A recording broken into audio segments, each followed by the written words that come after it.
हरि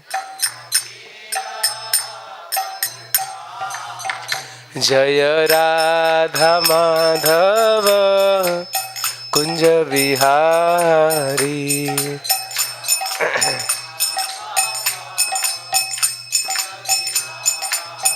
जय राधा माधव कुंज बिहारी।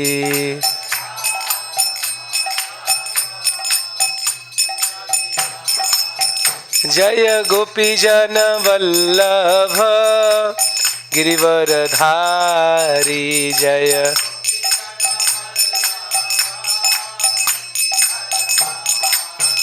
जय यशोदानंदन ब्रज जन रंजन। यमुना तीर वनचारी।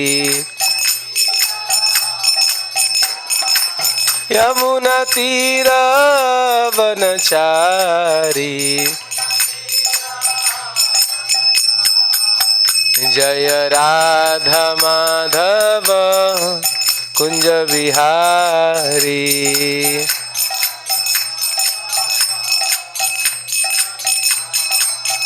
जय श्री कृष्ण चैतन्य प्रभु नित्यानंद श्री अद्वैत गदाधर श्रीवासदि गौर भक्तवृंद। जय कृष्ण चैतन्य प्रभु नित्यानंद श्री अद्वैत गदाधर श्रीवासदि गौर भक्तवृंद। हरे कृष्णा स्लो स्लो। हरे कृष्णा कृष्ण कृष्ण हरे हरे, हरे राम राम राम हरे हरे। कृष्ण हरे कृष्ण कृष्ण हरे राम।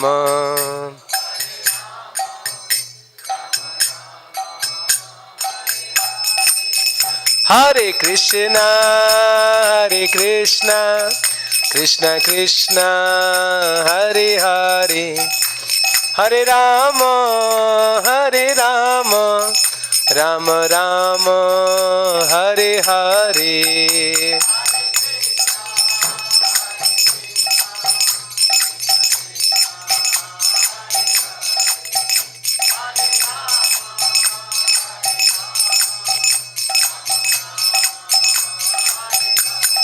हरे कृष्ण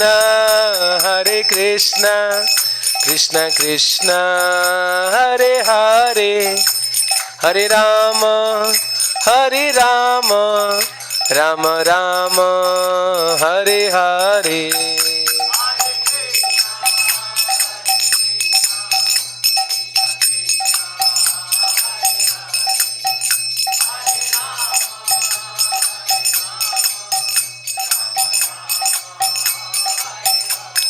जय गौरनिताय गौरनिताय गौरनिताय जय गौरनिताय।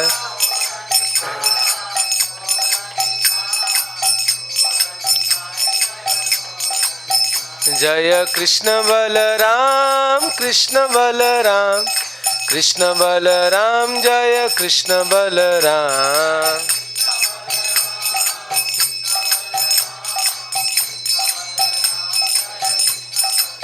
जय राधा श्याम सुंदर राधे।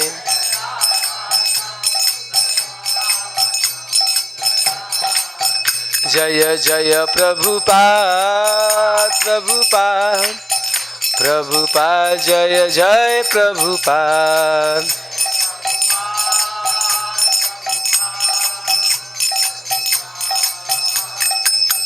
निताई गौर हरि बोल हरि बोल निताय गौर हरि बोल हरि बोल।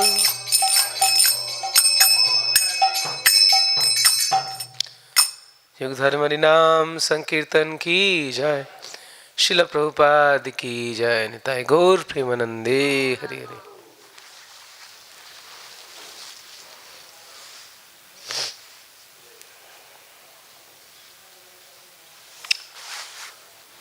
ओम नमो भगवते वासुदेवाय।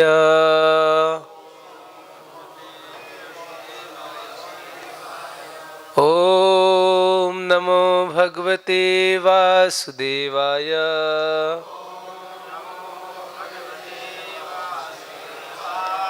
ओम नमो भगवते वासुदेवाय।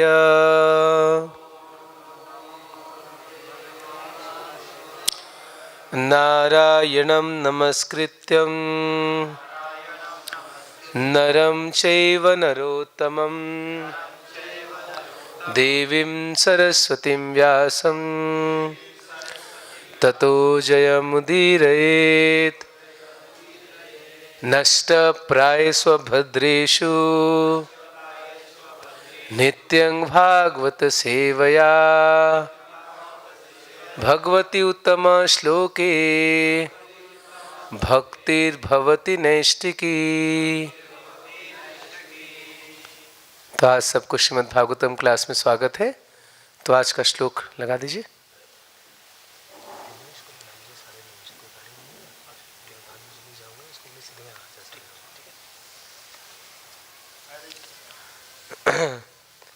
तो ये हम कौन सा स्कंद चर्चा कर रहे हैं अभी? 9वां स्कंद। और बहुत सुंदर स्कंद है श्रीमद् भागवतम का। इसमें राम जी का भी वर्णन आता है। हमने कुछ महीनों पहले राम जी का चरित्र सुना और अभी पुरूरव उपाख्यान चल रहा है। तो आज का श्लोक है 9वां स्कंद 14वां अध्याय, श्लोक संख्या 39, 40, 41 और 42। तो सारे श्लोक तो हमने केवल गा लेंगे और जो रिपीट करेंगे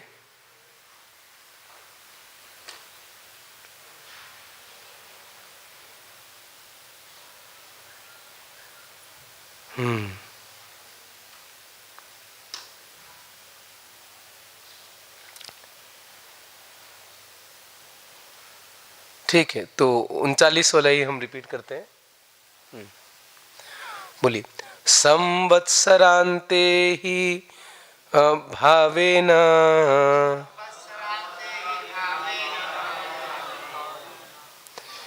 एक रात्रमहेश्वरः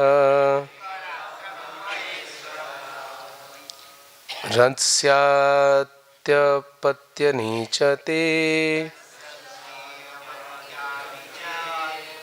भविष्यन्त्यपराणि भो। संवत्सरांते ही भावेन, सॉरी एक मिनट भवान, एक मिनट में गलती हो गया। संवत्सरांते ही भवान एक रात्रं महेश्वरः रंस्यात्मपत्यानि च ते भविष्यन्त्यपराणि भो। संवत्सरांते ही भवान एक रात्रमेश्वरः रंस्यत्यपत्यानि च ते भविष्यन्त्यपराणि भो।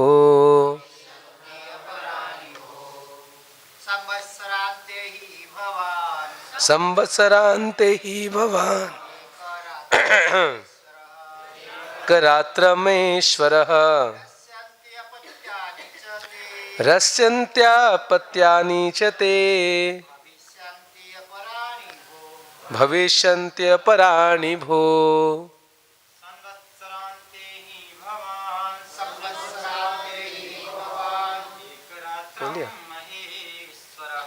एकरात्रमहेश्वरः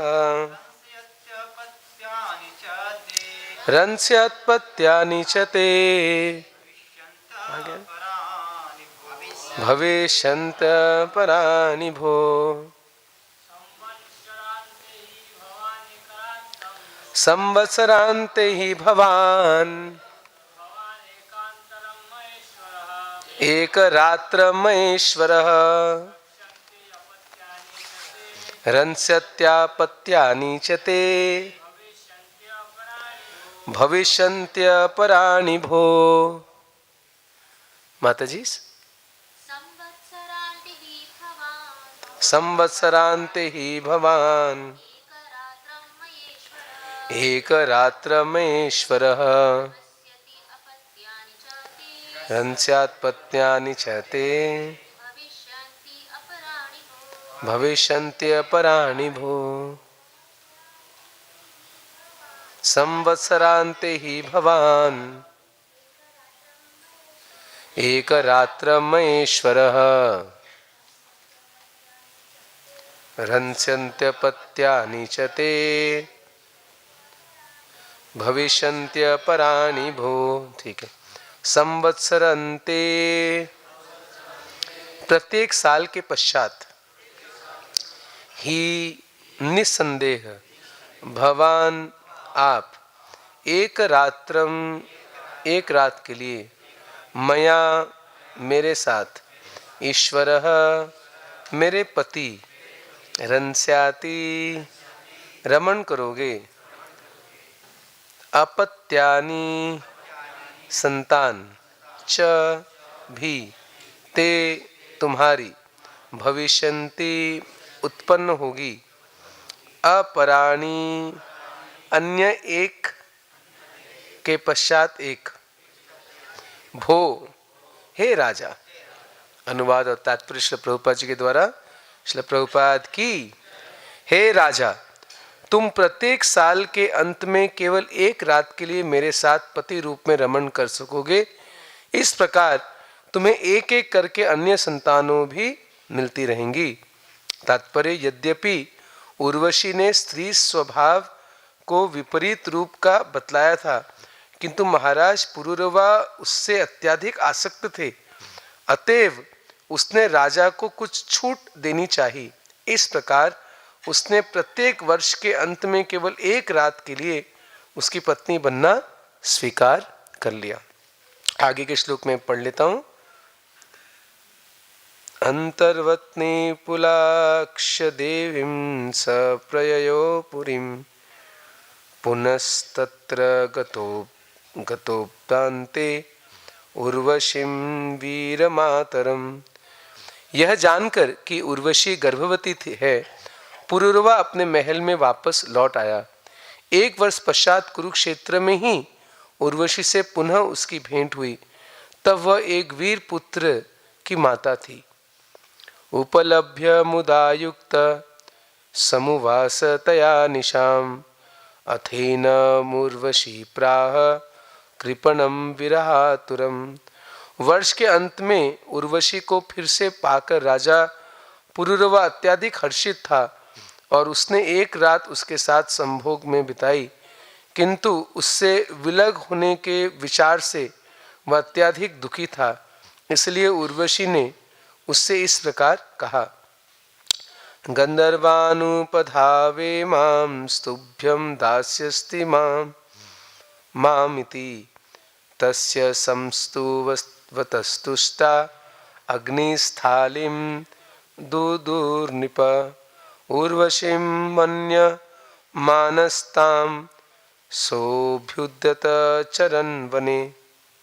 उर्वशी ने कहा, हे राजन, तुम गंधर्वों की शरण में जाओ, क्योंकि वे मुझे पुनः तुम्हें दे सकेंगे। इन वचनों के अनुसार राजा ने स्तुतियों द्वारा गंधर्वों को प्रसन्न किया और गंधर्वों ने प्रसन्न होकर राजा को बराबर उर्वशी जैसे ही दिखने वाली एक अग्निस्थली कन्या प्रदान की। यह सोचकर कि यह कन्या उर्वशी है, राजा उसके साथ जंगल में विचरण करने लगा, किंतु अंत में उसकी समझ में आ गया कि वह उर्वशी नहीं अपितु अग्निस्थली है। तात्पर्य, श्रील विश्वनाथ चक्रवर्ती ठाकुर की टिप्पणी है कि पुरूरवा अत्यंत कामी था। अग्निस्थली कन्या को प्राप्त करते ही उसने उसके साथ संभोग करने की ठानी, किंतु संभोग के समय उसे पता लग गया कि वह कन्या उर्वशी नहीं अपितु अग्निस्थली है। यह इंगित करता है कि प्रत्येक व्यक्ति जिस स्त्री को के प्रति आसक्त होता है उसके विशिष्ट लक्षणों को वह संभोग के समय जान लेता है। इस प्रकार पुरूरवा संभोग के समय समझ गया कि अग्निस्थाली कन्या उर्वशी नहीं थी। ओम अज्ञान तिमिरांधस्य ज्ञानंजन शलाकया चक्षुर्मिलितं येन तस्मै श्री गुरवे नमः। श्री चैतन्य मनोभीष्टं स्थापितं येन भूतले स्वयं रूप कदा मह्यं ददाति स्वपदान्तिकं। वन्देऽहं श्रीगुरु श्रीयुतपदकमलं श्रीगुरुन् वैष्णवांश श्रीरूपं साग्रजातं सहगण रघुनाथान्वितं तं सजीवं साद्वैतं सावधूतं परिजनसहितं कृष्ण चैतन्यदेवं श्रीराधा कृष्ण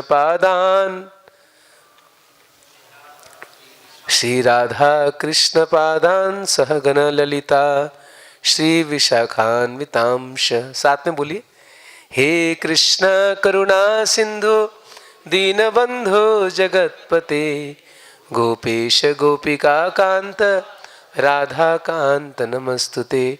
तप्त कांचन गौरांगी राधे वृंदावनेश्वरी वृषभानुसुते देवी प्रणमामि हरिप्रिये।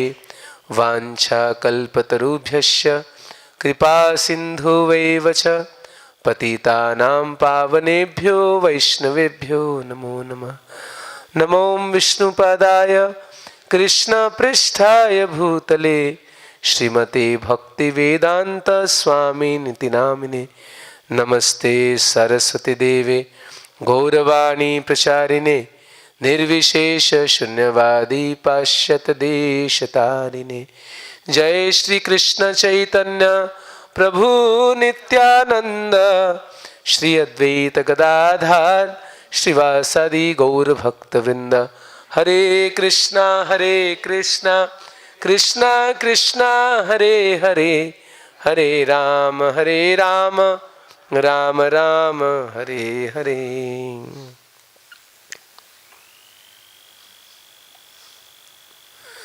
हरे कृष्णा। तो भागवतम क्लास में आप सबका स्वागत है। तो नित्यं भागवत सेवया कि हर दिन भागवत का हमें श्रवण करना चाहिए। जैसे हर दिन हम भोजन करते हैं, प्रसाद लेते हैं, एकादशी को भी लेते हैं हर दिन सांस लेते हैं कि नहीं। तो ये नित्यम कार्य होना चाहिए हम सबका। कम से कम दिन में 1 घंटा सुबह भागवतम श्रवण निश्चित करना चाहिए। जो धाम में रहते हैं हम लोग, उनको आना ही चाहिए। और जो मान लो कभी यहाँ दर्शन करने आते हैं उनको भी आना चाहिए। और जो अपने घरों में रहते हैं, कोई शहर में रहते हैं, तो आपको भी थोड़ा डेली कुछ ना कुछ श्रीमद् भागवतम श्रवण और अध्ययन जरूर करना चाहिए। बहुत आवश्यक है भक्ति के जीवन में। नहीं तो इसके बिना चैतन्य चरितामृत में कहा गया, अगर हम श्रवण कीर्तन नहीं करेंगे तो क्या होंगे, भक्ति में बहुत कमजोर हो जाएंगे। जैसे कोई अगर ठीक से भोजन नहीं करेगा, शरीर उसका क्या होगा, दुर्बल हो जाएगा। वैसे कृष्णाच कविराज गोस्वामी कहते हैं कि भक्ति के जीवन में या आध्यात्मिक जीवन में बहुत कमजोरी आ जाएगी।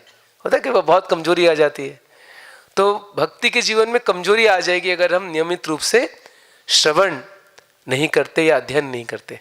फिर धीरे देखिए हरि नाम करना बड़ा मुश्किल हो जाएगा। तो इसीलिए बहुत आवश्यक है हम श्रवण करें। प्रभुपाद जी इतना अच्छा सिस्टम बनाए, कम से कम डेली 1 घंटा इस्कॉन के हर एक मंदिर में भागवतम क्लास होता है और ज़रूर आना चाहिए। और ऑनलाइन से ज़्यादा लाभ है जब साथ में आते हैं, इसका बहुत गुना ज़्यादा लाभ है। सतांग प्रसंगान मम वीर्य संविदो, ऐसे कहा गया है। भक्तों के संग में जब भागवत सुनते हैं तो इसकी महिमा बहुत ज़्यादा है। इसलिए बीच बीच में हमेशा कोशिश करना चाहिए कि डेली हो तो बहुत अच्छा, नहीं तो हफ्ते में कुछ दिन कम से कम भक्तों के साथ आके भागवत श्रवण करना चाहिए। तो खैर आज का जो प्रसंग है ये 9वें स्कंद में आप पूछ सकते हैं कि क्या भागवतम में क्यों इतनी सब कहानी दी गई हैं। हाँ, ये सब देखने को लगता है ये तो, हाँ, ये सब काम वासना के बारे में इतने सारे वर्णन क्यों किया गया है? क्योंकि 9वें स्कंद के बाद क्या आ रहा है? 10वां स्कंद। तो इसलिए सुखदेव गोस्वामी तैयार करना चाहते हैं हमें, जब तक हम भौतिक इच्छाओं को नहीं त्यागेंगे, जब तक काम वासना को नहीं त्यागेंगे, तब तक हम भगवान की लीलाओं में प्रवेश नहीं कर सकते। इसके आगे एक और प्रसंग आएगा, ययाति महाराज, वही बड़ा स्ट्रॉन्ग प्रसंग है। कैसे ययाति महाराज, हाँ, कैसे बहुत वर्षों तक काम भोग किया, उनको श्राप मिला, बूढ़े हो गए, फिर उन्होंने अपने बेटे का क्या यौवन ले लिया, फिर भोग किए, लास्ट में उनको लगा रहे क्या है इस संसार में कोई भोग नहीं है, सब कुछ त्यागा उन्होंने। इसके पहले हमने देखा कि क्या कहानी सुना था इसके पहले, सोमदेव जो चंद्रमा है उनने किसको चुरा लिया? तारा को, बृहस्पति की पत्नी को। सोचिए, तो ऐसा नहीं इस दुनिया में ही चलता है, स्वर्ग में भी यही है। तो भौतिक जगत में ये सारे नरक हो, स्वर्ग हो, पृथ्वी हो, भूमंड, कहीं भी हम चल जाएं, इस भौतिक जगत में क्या है? सब कोई इस कामासक्ति से बद्ध है। इसलिए को मैथुनागार कहा गया है। क्योंकि इस भौतिक दुनिया में हम क्यों आए हैं? भोग करने के लिए, भगवान से अलग होकर। और इस संसार में सबसे ऊंचा भोग माना जाता है स्त्री पुरुष के संभोग को। तो इसलिए केवल पृथ्वी में नहीं, ऊंचे लोकों में भी आप देखेंगे, स्वर्ग लोक में भी सबने ये सब कहानी क्यों भागवत में कहा गया? हम सबको बताने के लिए। देखो ये बंधन कितना मजबूत है कि सोमदेव जैसे देवता, वो भी इंद्रदेव, इंद्र के बारे में हम सुने कई बार, वो कैसे कामुक हो जाते हैं। कौन सी सबसे फेमस कहानी है, किसके प्रति आसक्त होते हैं? वो अहिल्या। फिर बाद में वो अहिल्या को श्राप देते हैं। कौन उनके पत्नी कौन थे? गौतम ऋषि। फिर वो पत्थर बनती है, फिर प्रभु श्री राम आके उनका उद्धार करते हैं। तो जब इंद्र और चंद्र ऐसे ऐसे देवता लोग भी इस आसक्ति के वश में आ जाते हैं, तो हम तो हैं ही कौन? हम तो साधारण मनुष्य हैं। तो पहली बात तो सोचना चाहिए कि इस संसार में ये कॉमन है, ये कॉमन चीज है। स्त्री पुरुष का आकर्षण ये आज की बात नहीं है, ऐसा नहीं कलयुग में ही बढ़ा है, नहीं, हर युग में। ये कौन सी युग की कहानी है पुरूरवा महाराज की? सतयुग। तो सतयुग में भी वही था, त्रेता में भी वही है, द्वापर में भी, कली में। बस इतना अंतर है कि पहले थोड़े थोड़े सीमाओं के अंदर लोग रहते थे, अब तो दिन पे दिन और ज्यादा निर्लज हुए जा रहे हैं। बस इतना ही अंतर है, बाकी है वही चीज, वही स्त्री पुरुष का आकर्षण, वही काम भोग करने की इच्छा। ये सतयुग से चला आ रहा है। और केवल पृथ्वी में नहीं, स्वर्गलोक में भी यही है। तो भौतिक संसार में यही सुख है जिसके कारण लोग बंधे हुए हैं, जिससे कारण चाहे जितना भी कष्ट हो जीवन में, लगता रहे थोड़ा तो सुख मिल रहा है। नहीं तो लोग, आप सोचिए ना, दुनिया में क्यों इतना मेहनत करते हैं? लगता है चलो कुछ भी हो, बाद में आएंगे, घर में परिवार है, थोड़ा कुछ इंद्र तृप्ति करेंगे। प्रभुपाद कहते हैं इसके बिना और कोई मोटिवेशन नहीं है भौतिक लोगों का। सुबह से रात तक मेहनत करते हैं, बस उनको ही लगता है आहार निद्रा भय मैथुन, बस थोड़ा अच्छा खाने को मिले, अच्छा घर हो जाए, थोड़ा संभोग कर लें, बस उनको लगता है चलो कुछ तो आनंद मिल रहा है। लेकिन आध्यात्मिक व्यक्ति जानता है कि वो आनंद कितना तुच्छ है। यहां तक कि, लेकिन ये उसको तभी पता चलेगा तुच्छ है जब उसको क्या मिलेगा? आध्यात्मिक ज्ञान से भी ज्यादा आध्यात्मिक सुख मिलेगा। केवल ज्ञान से नहीं होगा। बड़े बड़े ज्ञानी भी इसमें फंस जाते हैं। विश्वामित्र जी के ज्ञानी नहीं थे, लेकिन जब भक्ति में ऊंचा स्वाद मिलेगा तब हम नहीं गिरेंगे। ऐसा बार बार अगर आप भगवत गीता तात्पर्य में पढ़ेंगे अगर आप, तो दूसरे अध्याय तीसरे अध्याय प्रभुपाद जी जब भी इसका वर्णन आता है कैसे काम इच्छा को त्याग करना है, एक यमुनाचार्य जी का श्लोक बोलते हैं, पता है आप लोगों को? कोई इसको पता है क्या श्लोक है? जो सीनियर, हाँ कोई जो ब्रह्मचारी हैं या जो सीनियर भक्त हैं, यमुनाचार्य जी बहुत सुंदर एक श्लोक बोलते हैं, यत अवधि मम चेत कृष्ण पदारविंद। कहते हैं जब से मेरा चित्त भगवान के चरणारविंद में लग गया, नव नव रस धामनी उद्यंतम आसीत, तब से क्या हुआ कि मुझे नया नया इसमें स्वाद मिल रहा है, आनंद मिल रहा है। तो तद अवधि मम स्त्री संगम स्मर्य माने, और तब जब मुझे कभी कभी स्मरण आता है, क्योंकि वो राजा थे, राजा तो बहुत भोग करते रानियों के साथ, तो बाद में भक्त बने यमुनाचार्य जी।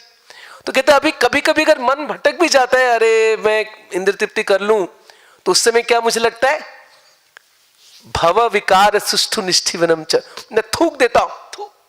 जैसे हम कोई जाते हैं रास्ते में, बहुत गंदा बदबू आता है, तो क्या करते हैं हम, थूक देते नहीं थूक देते? तो कहते मुझे थूकने की इच्छा होती है जब मेरे मन में ऐसा विचार आ जाता है। खैर ये तो महान भक्त यमुनाचार्य जी, लेकिन प्रभुपाद जी कहते हैं यही एकमात्र उपाय है और कोई उपाय नहीं है। There is no other solution. अगर हमें काम भोग को त्यागना है, काम की इच्छा को त्यागना है, ऐसे नहीं त्याग पाएंगे। अरे बड़े बड़े ऋषि मुनि देवता फेल हो गए, हम कौन है?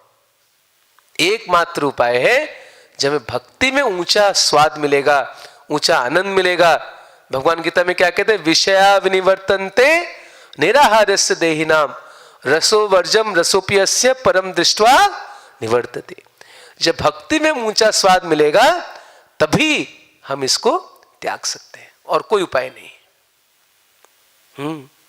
तो आप देखिए इस कहानी में, देखिए पुरुरवा का, आप देखिए पूरे पृथ्वी के सम्राट थे, इतने शक्तिशाली थे, लेकिन देखिए कितने आसक्त। थोड़ा हो सकता है कुछ ये प्रसंग नहीं सुने होंगे, मैं थोड़ा सा शॉर्ट में फिर से इसको समराइज करता हूं, थोड़ा इसका संक्षेप में वर्णन करता हूं। तो पुरुरवा, तो उर्वशी को एक बार श्राप मिला पृथ्वीलोक में आने के लिए। तो उर्वशी ने सुना था किसके बारे में, पुरुरवा महाराज थे, उससे बहुत शक्तिशाली योद्धा थे, बड़े सम्राट थे। तो उन्हें कहा चलो मैं इन्हीं के साथ रहूंगी। तो वहीं और पुरुरवा को देख के बड़ा आकर्षित हुई, और पुरुरवा उर्वशी को देख आकर्षित हो गए। अब देखिए कई बार संसारिक, हम कई बार एक्ट्रेस मॉडल के फोटो देख के अट्रैक्ट हो जाते हैं। इस स्वर्ग की अप्सरा कितनी सुंदर हम कल्पना भी नहीं कर सकते। ऐसा कहते हैं उनके शरीर से एक सुगंध निकलता है, जैसे कमल के फूल जैसा सुगंध, और इतने सुंदर होते हैं वो। तो पुरुरवा तो देख के पूरे मोहित हो गए, और तुरंत बोले हाँ देवी आइए, मैं आपको स्वीकार करता हूं पत्नी रूप में। उर्वशी ने उनको स्वीकार किया, लेकिन उर्वशी ने 2 शर्त रखे। क्या? आप लोग कहानी सुने ना, याद है कि भोजन किसका बना हुआ खाएंगी?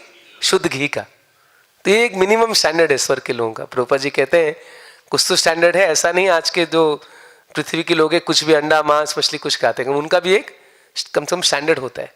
केवल शुद्ध घी का खाएंगे, और कभी नग्न अवस्था में मेरे सामने नहीं आओगे। प्रभुपाद जी कहते सिविलाइजेशन है। आजकल जो नग्न घूमते हैं ये पशु है। कम से कम मनुष्य समाज में इतना है, अच्छे से पहन के रहना चाहिए कपड़े। तो लेकिन आप जानते हैं फिर आगे क्या हुआ। एक बार कोई उनके पास 2 छोटे छोटे क्या थे, मेढ़ के बच्चे, उसको हिंदी में क्या बोलते हैं? मेमना। अच्छा मैं पहली बार सुन रहा हूँ। लैम कहते हैं ना, शीप के जो बच्चे, लैम, मेमना। अच्छा, तो वो थे, और तो उनको किसने चुराया। फिर वो पुरुरवा महाराज निकले और उनको नग्न अवस्था में, क्योंकि वो रात में सो रहे थे, उनको नग्न अवस्था में देख ली, तो बोले अब मैं जा रही हूँ। चले गए। कौन चली गई? उर्वशी। और उसके बाद ये तो पागल हो गए। कौन? पुरुरवा। पागल होके भाग रहे, रे कहाँ गए उर्वशी, कहाँ गए उर्वशी। घूमते घूमते पूरा दुनिया में घूमते घूमते लास्ट में उनको कहाँ दिख गई? कुरुक्षेत्र में, और 4-5 और पुरुषों के साथ थी। देखो फिर भी उनका मन आसक्त हो गया, अरे उर्वशी मिल गई, जैसे लगा मान लो कृष्ण मिल गए। तो इतने खुश हो गए, अरे उर्वशी मिल गई, उर्वशी मिल गई। फिर से गए, अरे उर्वशी कैसे करके मेरे पास आओ, मेरे पास आओ, कुछ तो करो, मैं कैसे जीवित रहूंगा। बल्कि उर्वशी ने उस समय उसको फिर उपदेश देती है, अरे मूर्ख राजा मुझे छोड़ दे, मुझे से स्त्री कैसे, फॉक्स, फॉक्स को इंग्लिश हिंदी में क्या बोलेंगे, लोमड़ी की तरह होते हैं। हम एक पुरुष से सेटिस्फाई नहीं होते, कई पुरुष हमारे पास रहते हैं, और मुझ जैसे जो कामी स्त्रियां हैं वो कुछ भी कर सकती हैं, अपने स्वार्थ के लिए अपने पति की भी हत्या कर देते हैं। प्रभुपाद जी लिखते हैं, भागवत में ऐसा श्लोक है, पति भाई किसकी भी हत्या कर सकते हैं ऐसे जो कामी स्त्रियां होती है। तो उर्वशी अपने बारे में ही बता रही है स्पष्ट, फिर भी पुरुरवा क्या था, पागल। जो होता है ना प्रेम में लोग पागल हो जाते हैं काम में, तो इतना पागल हो गया था। उर्वशी अपने मुंह से अपने बारे में कह रही है कि मैं लोमड़ी की तरह हूं, कब चली जाऊंगी, कब मार दूंगी, मेरा कोई ठिकाना नहीं। फिर भी वो क्या हुआ, आसक्त था इतना। तो जब हम काम में आसक्त होते हैं तो बुद्धि उस समय काम नहीं करता, अच्छा बुरा कोई हमें ज्ञान होता ही नहीं है, बस ये चाहिए, इतना हम इसको ही कहते हैं पागलपन। तो उर्वशी खुद उसको बोली, अरे भाई मुझे छोड़ दे, फिर भी पुरुरवा छोड़ने को तैयार नहीं है। तो देखिए तो बेचारा मर जाएगा। हाँ, तो बोले अच्छा ठीक है, साल में एक बार, बस साल में एक बार मैं तुम्हारे पास आऊंगी। तो पुरुरवा इतना आसक्त, बोला ठीक है भाई, कुछ तो कम से कम साल में एक बार ही ठीक है। तो ये कंडीशन हुआ, साल में एक बार उर्वशी पुरुरवा से मिलेंगे, और फिर हर साल एक संतान की उत्पत्ति हुआ। और फिर लेकिन वो एक साल के बाद फिर जब वो उर्वशी जाने लगती है, फिर पुरुरवा रोते थे विरह में। तो ऐसा कुछ साल चला, फिर उर्वशी बोली भाई ये तो ऐसे मानेगा नहीं, उनको भी दया आ गया। तो बोले अच्छा ठीक है, मैं एक उपाय बताता हूं, ऐसा करो तुम गंधर्वों की पूजा करो। किसकी पूजा करो, गंधर्व, क्योंकि गंधर्व लोक में चले गई थी उर्वशी, तो वो शायद तुम्हारी कोई मदद कर देंगे। तो गंधर्वों की पूजा किया किसने, तो देखिए कितना मतलब जो कामासक्त हो जाता है कुछ भी करने तैयार होता है वो। तो गंधर्वों की पूजा, आज तक कभी हमने नहीं सुना गंधर्वों की पूजा, लेकिन वो गंधर्व पूजा भी शुरू कर दी। अरे चाहिए उर्वशी, कितना दृढ़ निश्चय था, सोचिए ऐसे हमारा कृष्ण के लिए हो जाए तो क्या बात। तो लेकिन वो था उसका ऐसे दृढ़ निश्चय, मुझे उर्वशी चाहिए। तो गंधर्वों की पूजा किया। गंधर्वों ने क्या किया, उनको उर्वशी जैसे एक स्त्री दे दिया। उसको लगा रही तो उर्वशी फिर से आ गई, उर्वशी नहीं थी, कौन थी, उसकी डुप्लीकेट कॉपी थी, अग्निस्थाली नाम था, अग्निस्थाली। तो पहले तो बड़ा खुश हो गया पुरुरवा, अरे उर्वशी आ गई। फिर जब उसके साथ घूमा, थोड़ा संभोग किया, तो पता चल गया नहीं ये तो उर्वशी ने कोई और है, बेकार, छोड़ दिया उसको, क्योंकि उर्वशी से आसक्त था वो। देखो, और फिर हम आगे सुनेंगे फिर क्या हुआ। फिर वो अग्निस्थाली को छोड़ दिया, फिर उसने फिर पागलों की तरह घूमने लगा। और सोचो सत्युग से ऐसा करते त्रेता युग आ गया, और त्रेता युग में युग धर्म क्या है, यज्ञ करना। तो उसने बोला मैं यज्ञ करूंगा, कृष्ण को प्राप्त करने नहीं, किसको प्राप्त करने, उर्वशी को। फिर आगे कहानी आएगा, यज्ञ करेगा, फिर वापस से वो यज्ञ करके उसका लक्ष्य क्या था, मैं उर्वशी के पास जाऊं। फिर वो स्वर्गलोक जाता है उर्वशी के पास में। तो यहां कहानी खत्म हो गया 14 अध्याय में। इसके आगे क्या हुआ किसको पता है, ये चैप्टर तो अभी खत्म हो जाएगा भागवतम का, फिर शुरू हो जाएगा किसी कथा, अगला अध्याय है परशुराम जी के बारे में, परशुराम जी की कथा, वो अगला अध्याय में आएगा। तो लेकिन इसके बाद क्या हुआ, स्टोरी यहीं खत्म हो गया, पुरुरवा स्वर्ग गए, खत्म। किसको पता है, कोई भागवतम पढ़े हैं पूरा, तो आगे इसका आगे स्टोरी कहां पे आता है, कौन से स्कंद में, अरे कोई नहीं पढ़ रहे, देखिए बड़ा दुख का बात है, 11वें स्कंद में आता है। ये स्टोरी कहां कंटिन्यू होता है, 11th कैंटो। वैसे मुझे भी याद नहीं था, आज ही सुबह मैंने पढ़ा, नहीं पहले सुना था मैंने बहुत साल पहले। तो 11वां स्कंद, एकादश स्कंद में भगवान कृष्ण ये कहानी फिर से किसको बताते हैं, उद्धव को। उद्धव गीता है ना 11वें स्कंद में, उसमें भगवान ये कहानी कंटिन्यू करते हैं और कहते हैं बाद में स्वर्गलोक जाने के बाद फिर कई साल भोग करने के बाद फिर जाके बुद्धि आ जाती है किसको? पुरुरवा को। और वो सुंदर गीत गाते हैं, उसको कहते हैं आइल गीत। भागवतम के 11वें स्कंद में कई गीत हैं, जैसे एक आपने सुना होगा, एक किसकी कथा आती है, अवंती ब्राह्मण की कथा आती है, और ऐसे कई सुंदर, एक पिंगला का गीत आता है, एक उसमें आइला गीत है। तो ये 11वें स्कंद के 26वें अध्याय में, अगर समय हो तो आज जाके आप पढ़िए। 11वें स्कंद के 26वें अध्याय में भगवान तो ये समझाना चाहते हैं कि कैसे भक्ति में या आध्यात्मिक जीवन में आगे बढ़ने के लिए ये स्त्री पुरुषों का आकर्षण में त्याग करना है। तो इसको समझाने के लिए भगवान ये कहानी बोलते हैं। तो थोड़ा सा कुछ इसमें से श्लोक पढ़ते हैं, तो बहुत लंबा है लेकिन थोड़ा बहुत पढ़ते हैं। इसको कहते हैं अइल, आइल नहीं अइल, अइल। तो पुरुरवा महाराज के एक और नाम था अइल। तो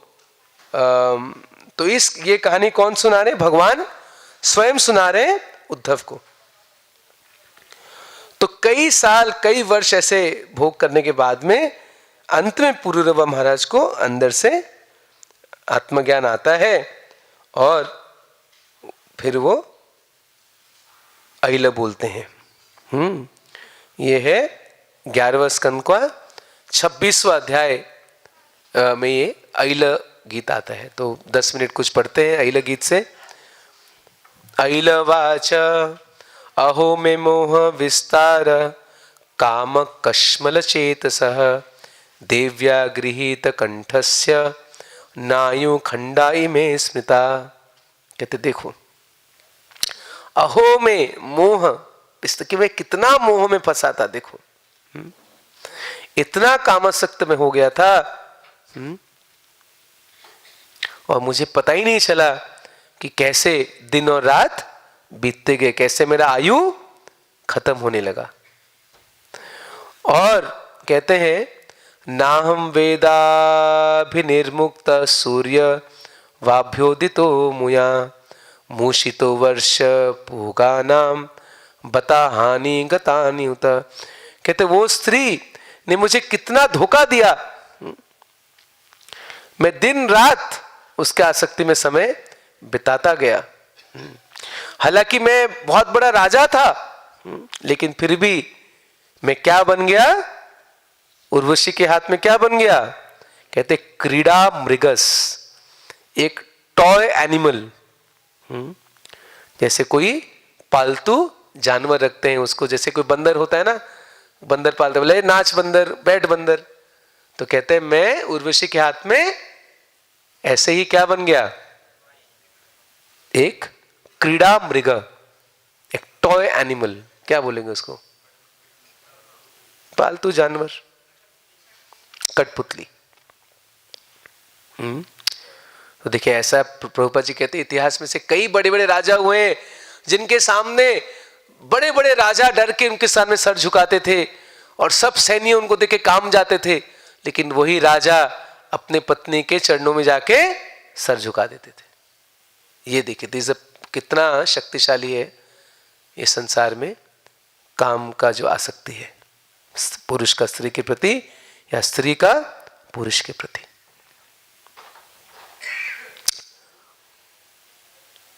फिर कहते हैं मैं इतना शक्तिशाली था लेकिन इतना आसक्त था उस स्त्री के साथ, लेकिन उसने क्या किया?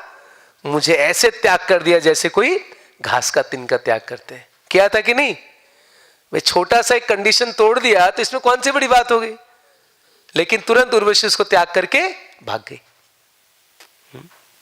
छोटी सी बात में। और इस संसार में भी होता है, ऐसे कामी स्त्रियां होती हैं और थोड़ा सा कुछ छोटा सा बात होगा पति को छोड़ के चल जाएगी।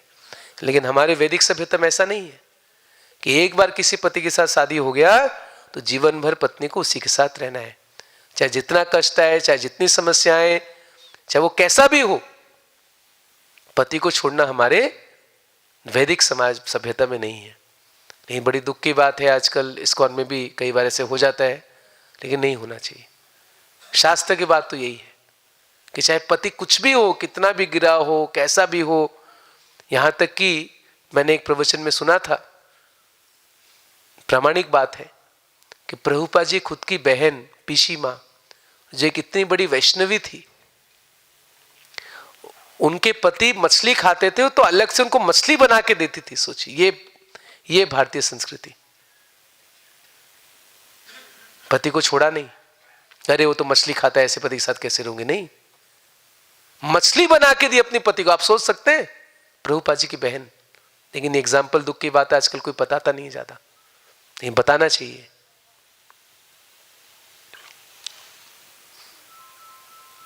तो ये आई पुरुरवा कह रहे हैं कि मैं इतना पागल था उस उर्वशी के पीछे, लेकिन उर्वशी ने क्या किया, मुझे इतने जल्दी घास के तिन की तरह मुझे त्याग दिया, लेकिन फिर भी मैं उसके पीछे भागता रहा पागलों की तरह। कहते हैं मैं तो, क्या एग्जाम्पल देते हैं, अब हिंदी में कैसे बताऊं, शी एस, जो गधी होती है, गधा गधी क्या बोलेंगे, गधी। तो कहते हैं गधा कभी कभी गधी के पीछे जब भागता है तो गधी उसके मुंह में लात मारती है। ये मैंने कभी देखा नहीं है, आप में से कोई देखा है ऐसा? सुना है, मैंने भी सुना है पहले, लेकिन मेरे को पता नहीं, भागवतम के श्लोक में, ये भागवतम का श्लोक आज पहली बार मुझे मिल गया, ये भागवतम में ये एग्जाम्पल आता है।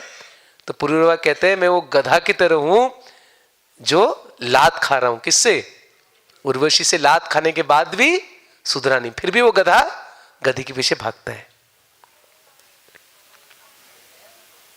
फिर कहते हैं अरे ऐसे बड़े विद्या का और तप का, त्याग का क्या लाभ है अगर फिर भी व्यक्ति का मन स्त्री के प्रति आसक्त है, ये सब बेकार है।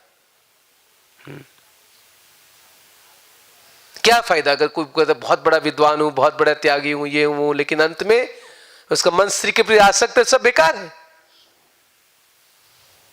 प्रभुपाद जी कहते हैं आध्यात्मिक जीवन में उन्नति होने का दो ही मापदंड है, कि कृष्ण से हमारा मन कितना आसक्त हो रहा है और भौतिक सुख से, इंद्र तृप्ति से हमारा मन कितना क्या विरक्त हो रहा है। बस यही एक टेस्ट है, और कुछ नहीं। एक बार प्रबोधान महाराज से बड़ा अच्छा सुन रहा था, कि एक भक्त बोला कि महाराज हम रागानुगा भक्ति कब शुरू करेंगे, कैसे पता चलेगा हम रागानुगा भक्ति शुरू करना है हमें? तो बड़ा अच्छा आंसर दिए, बोले आपका पेट भरा है कैसे पता चलेगा? कोई थर्मोमीटर है आपके मुंह में डालेंगे, पेट में डालेंगे, पेट भरा नहीं, कैसे पता चला पेट भरा नहीं भरा? हमें पता है भी मेरा पेट भरा है या खाली है, मैं खुद अनुभव कर रहा हूं। तो वैसे ही कहते हैं आपको पता है कि आपके अंदर कितनी भौतिक इच्छाएं हैं। अगर आपको लगता है पूर्ण तरह से काम इच्छा से मुक्त हो गए, सारे अनर्थ से मुक्त हो गए, काम क्रोध लोभ, तब आप रागानुगा भक्ति शुरू कर सकते हैं। तो इस स्तर में आना आसान है नहीं, उसके बाद तो असली भक्ति शुरू होता है। अभी तो केवल हम साधना भक्ति कर रहे हैं, विधि भक्त का पालन कर रहे हैं, लेकिन लक्ष्य इसका यही है कि एक दिन जब हम अनर्थों से निवृत्त हो जाएंगे फिर हम असली भक्ति कर पाएंगे। तो कितना स्ट्रांग कह रहे हैं पुरुरवा महाराज, कहते क्या फायदा इन सब का अगर फिर भी हमारे मन से अगर काम इच्छा दूर नहीं होती है। फिर कहते अपने आप को धीक, कहते धीन मान, धीक, टू हेल विथ मी, क्या कहेंगे, धिकार है मुझ पे, ऐसा कहते हैं हिंदी में, धिक, कि मैं इतना मूर्ख था कि मैं नहीं जान सका कि मेरे लिए अच्छा क्या है। हालांकि मैं पंडित हूं, पंडित मानी था, अपने को पंडित समझ आता, राजा थे, बड़े पढ़े लिखे थे, लेकिन क्या कहते मैं क्या था, मूर्ख नंबर 1 था मैं। क्योंकि मैं इतना बड़ा राजा होके भी मैं एक स्त्री के द्वारा क्या था, कॉन्कर्ड था, मतलब स्त्री के द्वारा पराजित था, उसके वश में था, एक गधे की तरह, जो पिछली बार पिछले श्लोक हमने पढ़ा था। तो अब धीरे धीरे उसका ज्ञान आ रहा है। फिर कहते हैं, ये एग्जाम्पल एक्चुअली बार बार आता है, भागवतम में, भगवद गीता में भी आता है। तो कहते हैं मैं इतने साल भोग किया उर्वशी के साथ, लेकिन क्या काम इच्छा मेरी कम हुई? बढ़ती गई। जैसे आग में घी डालने से आग बढ़ता जाएगा। ये भागवत गीता में भी एग्जाम्पल है और श्रीमद् भागवतम में उदाहरण कई बार आता है। और स्वयं पुरुरवा कह रहे हैं कि आग में जितना घी डालो आग कभी खत्म नहीं होता। भारत में कैसे तथाकथित एक हुए थे, एक दार्शनिक, क्या नाम था उनका, रजनीश ओशो। वो कहते थे नहीं इतना भोग करो कि विरक्ति आ जाए। ऐसा संभव नहीं है। आज भी हैं कई फॉलोअर उसके, लेकिन ये पूरी पूरी गलत फिलॉसफी है। भागवतम भगवद्गीता में स्पष्ट लिखा है अब आग में जितना घी डालेंगे आग कभी बुझता नहीं, आग बढ़ता ही जाएगा, बढ़ता ही जाएगा, बढ़ता ही जाएगा।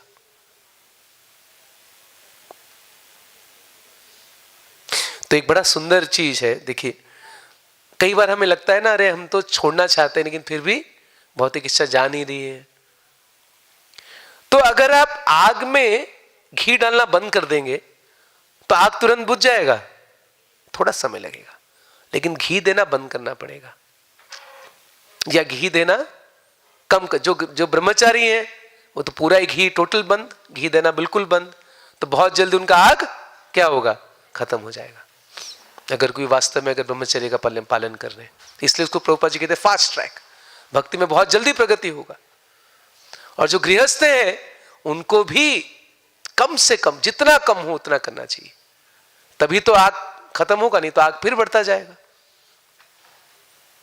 मैं अपने लिए भी कह रहा हूं, मैं भी गृहस्थ हूं, लेकिन भक्ति में आगे बढ़ना है तो करना ही पड़ेगा, नहीं तो कोई बात नहीं, संसार में भोग करते रहेंगे। लेकिन अगर वास्तव में अगर शुद्ध भक्ति की अवस्था में आना है और भक्ति के पथ में आगे बढ़ना है तो ब्रह्मचारी के लिए तो आग बिल्कुल नहीं डालना, और जो गृहस्थ हैं वो भी अगर बिल्कुल ना डालें तो बहुत अच्छी बात है। अगर ऐसा उनके लिए संभव नहीं है तो कम से कम जितना कम हो उतना कम, अगर भक्ति में आगे बढ़ना है तो।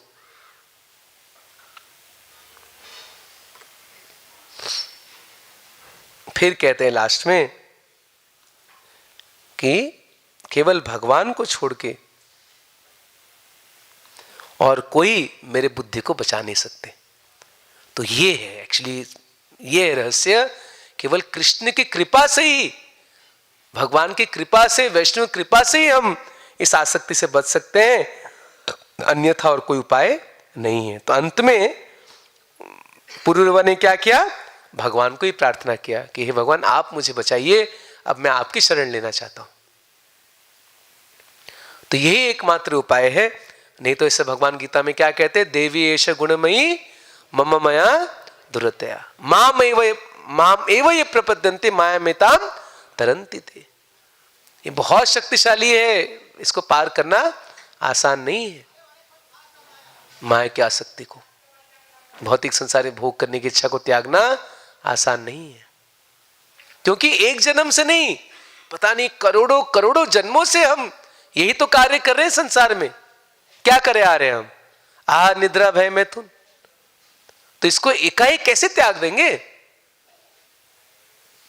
एकमात्र उपाय, अगर हम कृष्ण की भक्ति करें, उनके शरण में जाएंगे, उनके कृपा से त्याग सकते हैं। हमारे पास वो शक्ति नहीं है, भगवान कृपा करेंगे, वैष्णव कृपा करेंगे तो हम इसको त्याग सकते हैं। प्रभुपाद जी इसीलिए तात्पर्य में गीता में लिखते हैं कि देखो स्त्री की आसक्ति से कोई नहीं बच पाया। ब्रह्मा जी आसक्त हो गए एक बार अपनी बेटी से, शिव जी एक बार आसक्त हो गए, बाकी का तो बात ही क्या है, शिव जी ब्रह्मा जी तक आसक्त हो गए, बाकी तो और एग्जाम्पल है ही, दुर्वासा मुनि और क्या सौभारी ऋषि। सौभारी मुनि यहीं पे पास में रामताल है ना रास्ते में, वहीं सौभारी मुनि यमुना के अंदर रह के तपस्या करे। सोचो कई हजार साल तक पानी के अंदर तपस्या कर रहे हैं, लेकिन दो मछली को संग करते हुए देखो उनका मन विचलित हो गया। बताओ,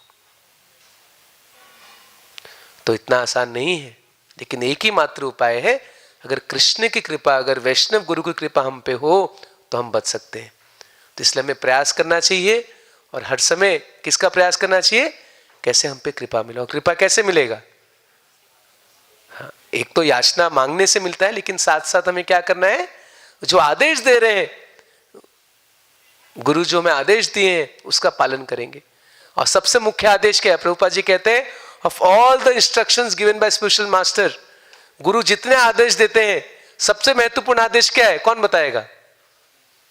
चैतन्य चेतावनी प्रभुपाद जी लिखते हैं कि गुरु जितने भी आदेश शिष्य को देते हैं, एक आदेश सबसे ऊंचा है। क्या है? अरे 16 माला का जप। प्रभुपाद जी तात्पर्य में आप पढ़ लीजिएगा, मध्य लीला में आता है वो जो श्लोक है, स्मर्तव्य सततम विष्णु विस्मृत्य न जातु चित सर्व विधि निशिष्याधुर एस्तयोर एव किंकरी। जो श्लोक आता है मध्य लीला में, इसके तात्पर्य में प्रभुपाद जी लिखते हैं कि गुरु जितने आदेश देते हैं शिष्य को, सबसे महत्वपूर्ण आदेश क्या है? 16 माला का जप हर दिन नियमित भाव से करना। कितना महत्वपूर्ण है। लेकिन बड़ी दुख की बात है, कई बार दीक्षित भक्त भी 16 माला का जप कई बार नहीं करते, ऐसा देखा गया है। खैर आप में से तो बहुत अच्छे वैष्णव होंगे, वृंदावन में तो और ज्यादा करना चाहिए, 16 तो करना ही करना चाहिए। तो अगर हम गुरु के आज्ञाओं को पालन करेंगे, हम प्रयास करेंगे 16 माला जप करने का, 4 नियम को पालन करने का, ग्रंथ पढ़ेंगे, सुनेंगे, तब गुरु और कृष्ण हम पे कृपा करेंगे और उनकी कृपा से हम इस माया की आसक्ति से हम बच सकते हैं, और कोई उपाय नहीं है। तो मेरा क्लास का यही कंक्लूजन, हम देख रहे हैं भागवत में बार बार ऐसे ऐसे कहानियां हैं, बड़े बड़े राजा महाराजा भी कैसे आसक्त हो जाते एक स्त्री के साथ, उनके हाथ में एक पशु के समान बन जाते हैं, कठपुतली बन जाते हैं। तो हम उनके सामने तो हैं ही क्या। लेकिन बस एकमात्र उपाय है, अगर हमें भक्ति का आनंद मिले, भक्ति का स्वाद मिले, और गुरु और कृष्ण की कृपा से ही हम अपने आप को इस आसक्ति से बचा सकते हैं। और कृपा कैसे मिलेगी? जब उनके आदेशों का पालन करते हैं, उनको याचना करते हैं, प्रार्थना करते हैं। एक बार प्रभुपाद जी भगवान के सामने कुछ प्रार्थना कर रहे थे, विग्रह के सामने। शिष्य ने, प्रभुपाद जी आप क्या प्रार्थना कर रहे हैं? प्रभुपाद जी बोले, मैं ही प्रार्थना कर रहा हूं, हे कृष्ण मुझे माया से बचा लीजिए, मेरा पतन ना हो जाए। प्रभु बोले, प्रभुपाद जी आप तो परमांश हैं, आप कैसे माया में गिर सकते हैं? बोले, हाँ मैं इसलिए माया में नहीं गिरता क्योंकि मैं भगवान को प्रार्थना करता हूं कि प्रभु माया में ना गिरूं। समझ में आया आपको ये चीज? प्रभुपाद जी हमको सिखा रहे हैं कि हर दिन हमें ऐसे प्रार्थना करना है भगवान से, और जो आदेश मिला है हमें 16 माला जप करना, भागवतम पढ़ना, सुनना, जो हमारी सेवाएं मंदिर में कर रहे हैं, जो मंदिर में सेवा करे, कितना हमारा भाग्य है। बाहर की दुनिया के लोग देखिए कैसे सुबह से रात तक गधे की तरह मेहनत करते हैं, एक छोटे से घर किराए लेके रहते हैं शहरों में, कितने मुश्किल से वो जीवन यापन करते हैं। हम वृंदावन धाम में रह रहे हैं, क्या हमारा सौभाग्य है, गरम गरम प्रसाद भी हम सबको मिल जाएगा। इतना हमारा ये सौभाग्य है। बस हम अच्छे से भक्ति अंगों का पालन करें नियमित रूप से, और कृपा की याचना करें, तब निश्चित हम कृपा से बच सकते हैं। और ये सब एग्जाम्पल बताने के बाद प्रभुपाद जी कहते हैं, शिव जी, ब्रह्मा जी और शौभारी, विश्वामित्र सब नहीं बच पाए, लेकिन माया के प्रभाव से एक व्यक्ति पूरी तरह से बच गया। स्वयं दुर्गा देवी उनकी परीक्षा लेने आई, लेकिन फिर भी वो पास हो गए। कौन है वो? नामाचार्य हरिदास ठाकुर की। तो वनमाली महाराज जी हैं, एक शिष्य, सीनियर सन्यासी, आप जानते मीरा रोड के ना, गोपाल कृष्ण महाराज जी के आखिरी सन्यासी शिष्य हैं। तो वो एक बार बोल रहे थे, उनका पर्सनल रियलाइजेशन, कि वो हरिदास ठाकुर को प्रार्थना करते हैं, क्योंकि नामाचार्य हरिदास ठाकुर को प्रार्थना करने से उनकी कृपा से नाम जप में आसक्ति भी आती है, और उनकी कृपा से जैसे उन्होंने माया देवी का टेस्ट भी पास कर लिया उन्होंने, और माया देवी जानती है, उनके बाद उनकी शिष्या बन गई। चैतन्य चैतन्य पढ़ेंगे, दुर्गा देवी बोलती है कि आप मेरे गुरु हैं आज से। उसके पहले दुर्गा देवी राम जी का नाम लेती थी, लेकिन जब हरिदास ठाकुर का परीक्षा करने के बाद जब वो फेल हो गई और बोली, हरिदास ठाकुर आज से आप मेरे गुरु हैं, तो हरिदास ठाकुर को क्या मंत्र दिया? हरे कृष्णा कृष्णा कृष्णा हरे हरे, हरे राम राम राम हरे हरे। तो दुर्गा देवी भी हरिदास ठाकुर के शिष्य है। तो एक बार कहते, अगर हम हरिदास ठाकुर का आश्रय लेंगे तो नाम रुचि भी बढ़ेगा, और हम माया के प्रभाव से हम बचे रहेंगे। तो यही एकमात्र उपाय है। श्रील प्रभुपाद की जय। किसका 2 मिनट है? अगर किसका कोई प्रश्न है, और कोई इधर से प्रभु जी साइड में कोई है, इसका कोई प्रश्न है? ठीक है, क्या प्रश्न है?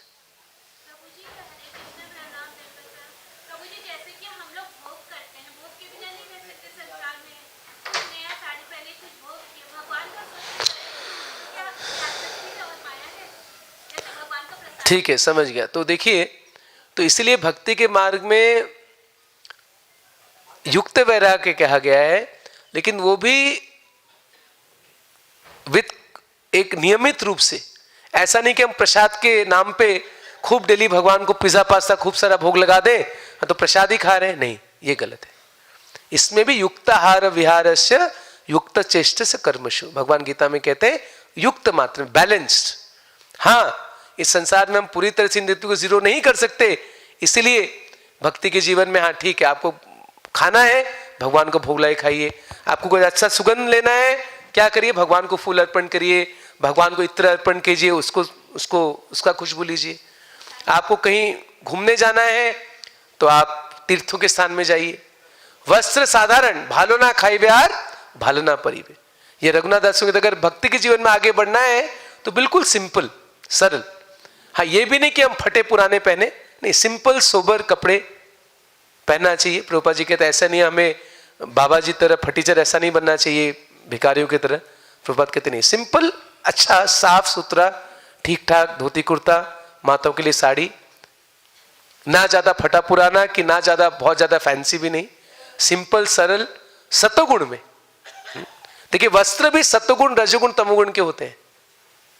कुछ वस्त्र होते जो बहुत अट्रैक्टिव होते हैं, दूसरों को अट्रैक्ट करने वाले, वो रजोगुण के होते हैं, रजोगुण तमोगुण का। और सिंपल सरल वस्त्र बस वो पहनना, सिंपल भोजन करना भगवान को भोग लगा के, तो इस तरह से ये है भक्ति का जीवन। और कोई प्रश्न? हाँ प्रभु जी। हाँ, हरे कृष्ण प्रभु जी। मैंने भी कई लेक्चर सुने हुए हैं प्रभुपाद जी के, तो उसमें कहते हैं प्रभुपाद जी की जो वासना है हमारी वो ख़त्म नहीं हो सकती है, क्योंकि और वासना को हम ख़त्म भी नहीं कर सकते हैं चाहे हम कुछ भी हो जाए, तो केवल हम उसको शुद्ध ही कर सकते हैं। मतलब बस उसकी शुद्धि कीजिए, और मतलब क्योंकि जैसे आप कह रहे हैं कि भाई बिल्कुल बिल्कुल, तो उसमें प्रभुपाद जी ने कहा कि वो ख़त्म नहीं हो पाती है, कि हम वासना तो हम इसीलिए आए, हम जन्म ही हमारा इसलिए हुआ है। तो इसके लिए फिर यही है कि आपने बता दिया कि भाई इसके लिए भोग लगाइए या कुछ है, वही शुद्धिकरण ही हो सकता है इसके लिए, तो मेरे ख्याल से। हाँ, वही है। जैसे मैंने देखिए, एक तो जो इच्छाएं हैं, प्रभुपाद जी कहते हैं इसलिए हमें भगवान की सेवा का इच्छा बढ़ाना चाहिए, तो एक तो वो पॉजिटिव डिजायर हो गया। और जहां तक इंद्रिय तृप्ति की इच्छाएं हैं उसको हमें धीरे धीरे कम करना है। हाँ, शुरुआत में ठीक है, ऐसा है कि भी भगवान को, लेकिन उसमें भी धीरे धीरे प्रसाद की भी आसक्ति कम होना चाहिए।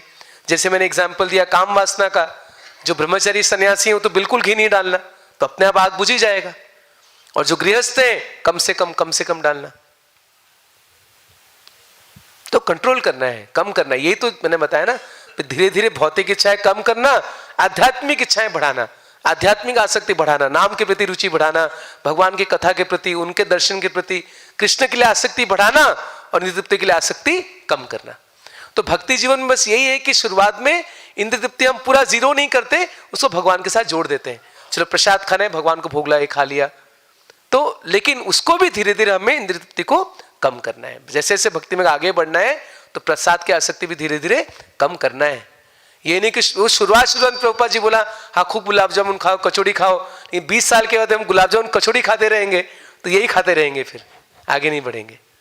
तो धीरे धीरे प्रसाद में भी आसक्ति कम करना है। हाँ, हरे कृष्ण प्रभु जी, प्रणाम।